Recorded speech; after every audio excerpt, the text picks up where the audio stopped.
આગામી સમયમાં ચોમાસાની ઋતુને ધ્યાનમાં રાખીને ડભોઈ ખાતે આવેલ વરસાદી કાંસોની સાફ સફાઈ હાથ ધરવામાં આવી રહી છે। ડભોઈ નગરપાલિકા દ્વારા હીરા ભાગોળ ખાતે આવેલ ગોવિંદેશ્વર તળાવથી શરૂ કરી નાંદોદી ભાગોળથી વડોદરા ભાગોળ થઈ વેગા વાડીઓ સુધીના વરસાદી કાંસ તેમજ નગરની દક્ષિણ દિશામાં આવેલા નર્મદા કેનાલની સમયાંતર બનેલ વરસાદી કાંસ સંપૂર્ણ સફાઈની કામગીરી હાથ ધરેલ છે। નર્મદા કેનાલના કારણે વરસાદી પાણી ડભોઈ નગર તરફના ભાગે ભરાઈ રહેતું હોય નર્મદા કેનાલની બાજુમાં બનાવવામાં આવેલ ખુલ્લો વરસાદી કાંસ જેમાં મોટા પ્રમાણમાં ઝાડી ઝાંખરા ઘાસ તેમજ બાવળિયા ઉગી નીકળેલા હોય તેની સંપૂર્ણ સાફ કરી આ કાંસ દ્વારા નગર વિસ્તારમાં આવતું વરસાદી પાણી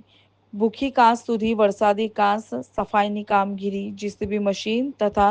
હિતાચી મશીન તેમજ ટ્રેક્ટરોનો ઉપયોગ કરી ડભોઈ નગરપાલિકા દ્વારા પ્રી મોન્સૂન કામગીરી હાથ ધરવામાં આવી હતી। ડભોઈ નગરપાલિકા દ્વારા પ્રી મોન્સૂન કામગીરી છેલ્લા 1 માસ કરતાં વધુ સમયથી કરવામાં આવી રહી છે।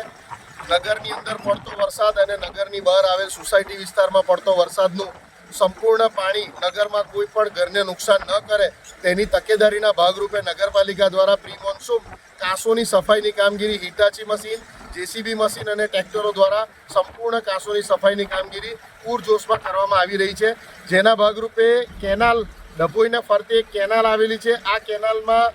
વિવિધ જગ્યાઓએ વરસાદી પાણીના નિકાલ માટે પૂરતા પ્રમાણમાં સાયફન ન હોય કાંસ કેનાલ ક્રોસ કરીને પાણી ન